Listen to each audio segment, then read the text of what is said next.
Sahabat sekalian, kita berada di program Hujah episode yang keempat.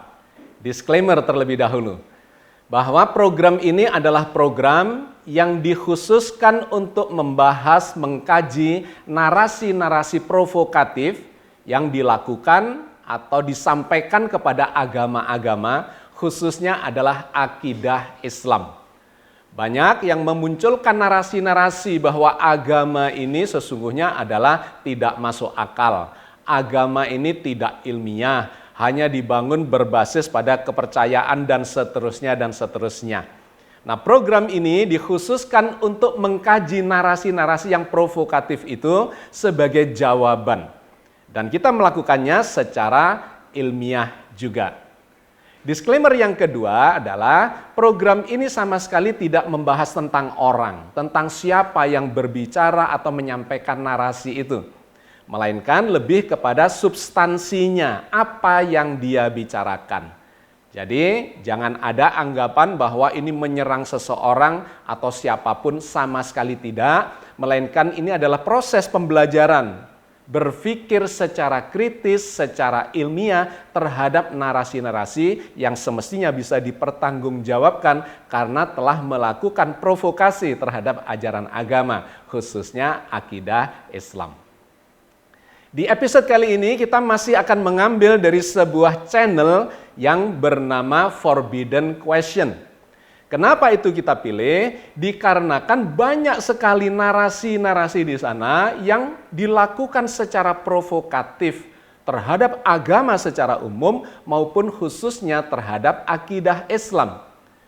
Dan menariknya, ini banyak yang melakukan komentar, dikatakan atau dianggap bahwa narasi-narasi itu disampaikan secara logis, secara rasional, secara analitis, bahkan menggunakan metodologi ilmiah. Tetapi saya menemukan bahwa kesimpulan-kesimpulan yang dibangun di sana kebanyakan jumping secara konklusi. Bahkan proses ilmiahnya itu tidak terpenuhi. Seringkali logikanya tidak benar, rasionalitasnya juga tidak baik, bahkan analisanya itu juga melakukan atau dilakukan secara keliru dan tidak memenuhi standar metodologi ilmiah. Karena itu kita perlu melakukan pengkritisan terhadap narasi-narasi yang dibangun di dalam Forbidden Question itu. Hari ini kita akan mengambil salah satu judul dari kontennya, di mana dikatakan di dalam konten itu, agama apa yang paling masuk akal? Dan menariknya dia jawab sendiri, nggak ada. Semua agama itu tidak masuk akal, kata dia di dalam kesimpulan narasinya. Karena itu, agama selalu disandarkan kepada keimanan, bukan pembuktian. Menurut dia, akidah dan khususnya ketuhanannya itu tidak bisa dibuktikan. Dan karena tidak bisa dibuktikan, bahkan Tuhannya tidak bisa dilihat, disaksikan, maka sesungguhnya agama itu tidak berdasar pada akal, melainkan didasarkan pada keimanan. Berikut ini adalah konten yang saya maksudkan di dalam channel Forbidden Question itu. Agama apa sih yang paling masuk akal? Jawaban singkatnya nggak ada. Kenapa nggak ada? Karena agama itu cuma masuk akal untuk orang yang mempercayainya.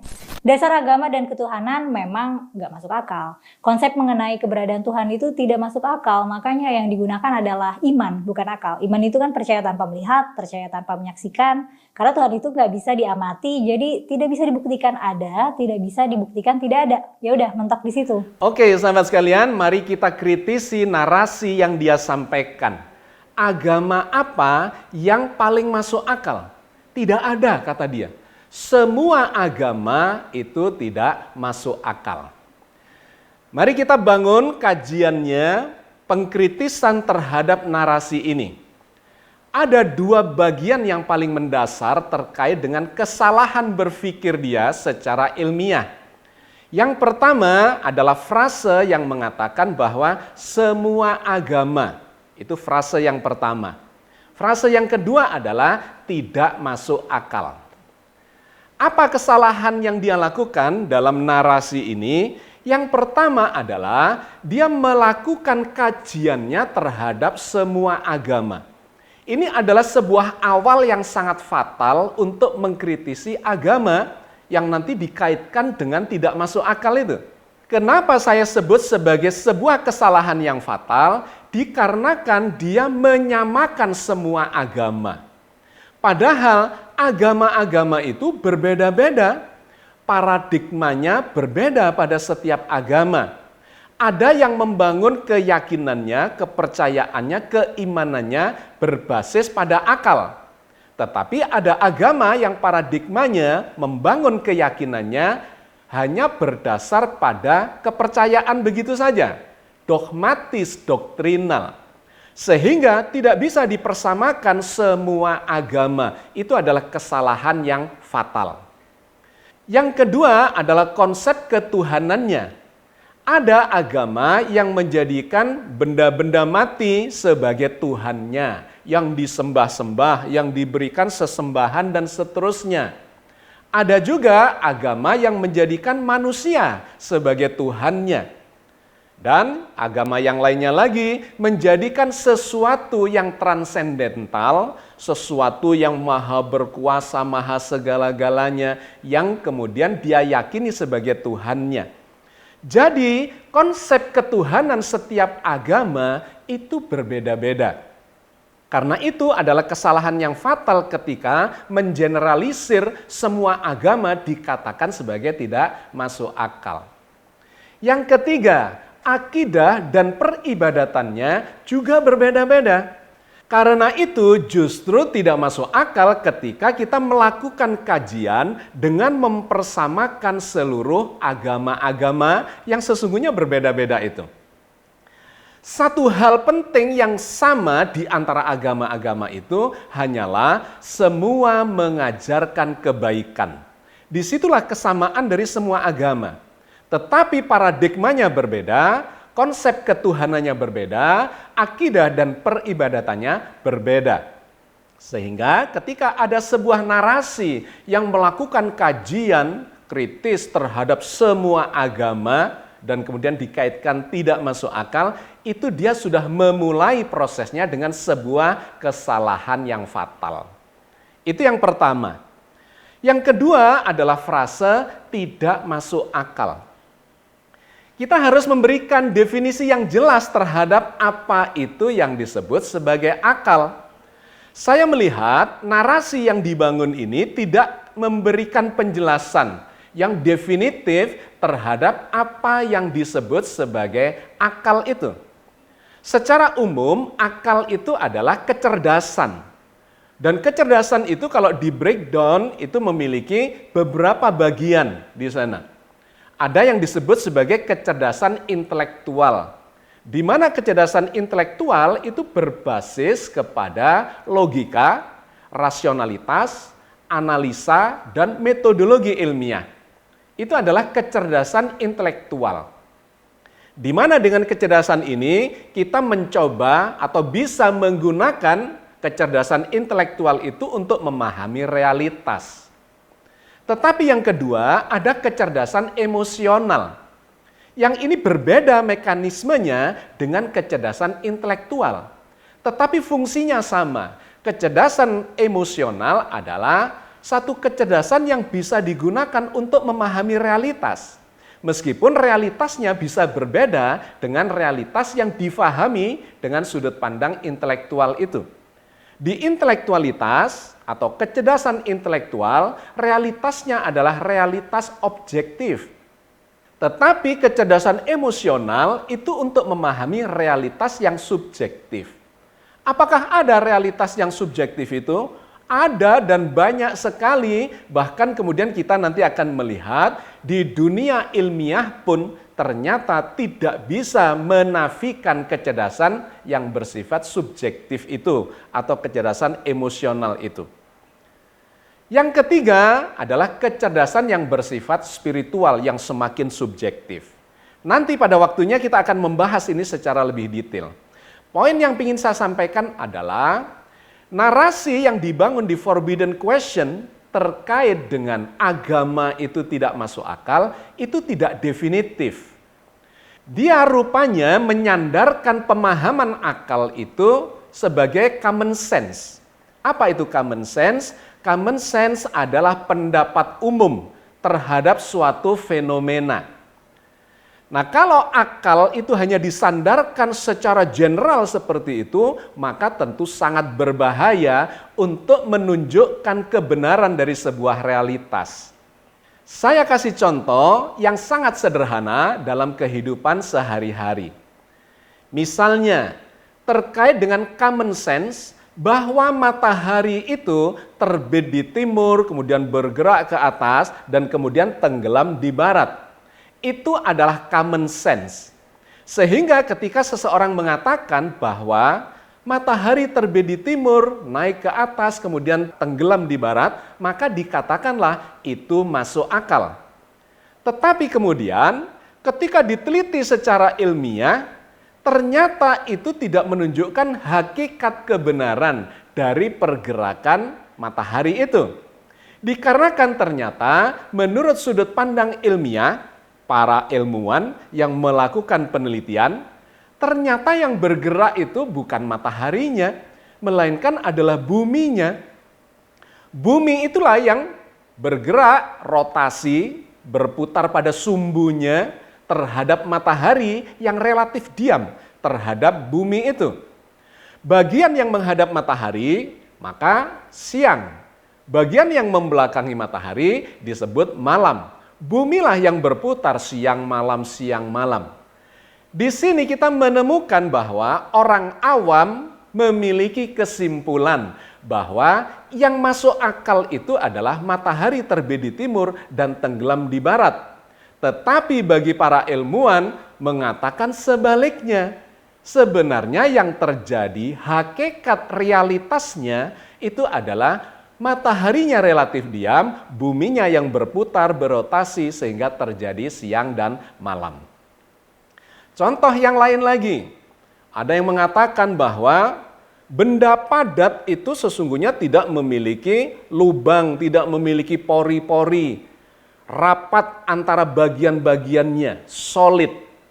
Ternyata menurut penelitian ilmiah dengan menggunakan misalnya katakanlah mikroskop atau mikroskop elektron yang bisa mendeteksi, mengamati sampai di level molekul, bahkan kemudian di tingkat atom, dan kalau diteruskan itu sampai kepada partikel-partikel subatomik, bahkan sampai ke quark dan kuantum dan seterusnya.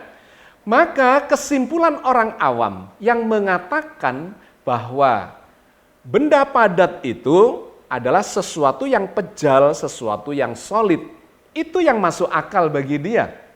Tetapi bagi para ilmuwan lebih dari itu. Pejal, solid itu hanya kelihatannya saja oleh mata yang memiliki kemampuan terbatas, padahal sesungguhnya tersusun dari hal yang lebih kecil atau materi yang lebih kecil dan kemudian berongga, bahkan di level partikel subatomik, di level kuantum sesungguhnya benda padat itu tidak ada karena itu adalah getaran-getaran gelombang saja di level partikel yang semakin kecil itu. Jadi sahabat sekalian, saya ingin menunjukkan bahwa apa yang disebut sebagai masuk akal itu mesti dipertanyakan. Masuk akal bagi siapa? Masuk akal bagi anak SD, belum tentu masuk akal bagi anak SMP. Belum tentu masuk akal bagi orang-orang yang lebih dewasa. Masuk akal orang awam tidak sama dengan masuk akalnya para ilmuwan. Sehingga kesalahan yang sangat mendasar dari narasi yang dibangun di Forbidden Question itu adalah ketika dia mengatakan agama itu tidak masuk akal, itu mesti dilanjutkan dengan penjelasan yang konkret, yang clear. Tidak masuk akalnya siapa? Kalau dia tidak paham agama, tidak begitu memahami cara berpikir yang ilmiah, maka boleh dikatakan bahwa ini tidak masuk akal. Tetapi bagi orang yang paham, yang menguasai ilmunya, maka dia akan mengatakan bahwa agama ini, khususnya agama Islam ini, adalah agama yang masuk akal. Karena itu ketika kita mempelajari dalam ajaran Islam, orang-orang yang mau mempelajari agama ini syarat pertamanya itu adalah akil baligh. Apa itu akil baligh? Akil itu akal, baligh itu sampai. Akalnya sampai. Untuk apa? Supaya dia bisa mempelajari agama ini. Karena agama Islam ini adalah agama yang masuk akal. Di mana keyakinannya dibangun berdasar pada akal dan keilmuan. Sehingga keimanannya, keyakinan di dalam Islam itu memiliki tingkatan-tingkatan yang disebut sebagai ilmul yakin. Orang menggunakan akalnya untuk belajar sampai faham secara keilmuan, kemudian dia yakin. Itulah yang disebut sebagai ilmul yakin. Lebih tinggi dari itu adalah ainul yakin. Ain itu mata. Jadi ainul yakin itu maksudnya adalah dia memiliki keyakinan dikarenakan telah mengalami sendiri kebenaran dari apa yang diajarkan oleh agama ini. Dan puncaknya adalah hakul yakin, yaitu keyakinan yang tidak tergoyahkan dikarenakan dia telah faham dan menemukan bukti-bukti kebenaran ajaran agama ini sepanjang kehidupannya. Maka di dalam Al-Quran kita menemukan banyak ayat yang menggambarkan, mengajarkan bahwa keimanan itu harus menggunakan akal dalam arti yang sebenarnya sebagaimana diajarkan misalnya di dalam surat Yunus ayat 99 dan 100. Walau syaa rabbuka la amana man fil ardi kulluhum jami'a afa anta tukrihun nasa hatta yakunu mu'minin. Dan jikalau Tuhanmu menghendaki, pastilah beriman semua orang di muka bumi ini seluruhnya. Maka apakah kamu hendak memaksa manusia supaya mereka menjadi orang-orang yang beriman semuanya? Wa ma kana li nafsin an tu'mina illa bi idznillah wa yaj'alu rijsa 'alal ladzina la ya'qilun. Dan tidak ada seorang pun akan beriman kecuali dengan izin Allah. Dan Allah menimpakan kemurkaan kepada orang-orang yang tidak mempergunakan akalnya dalam beragama. Wa yaj'alu rijsa 'alal ladzina la ya'qilun. Allah marah besar kepada orang-orang yang tidak menggunakan akalnya di dalam keimanannya, di dalam memahami dan menjalankan agama ini. Mudah-mudahan clear argumentasi yang disampaikan untuk mengkritisi pertanyaan-pertanyaan yang muncul dari forbidden question itu. Salam.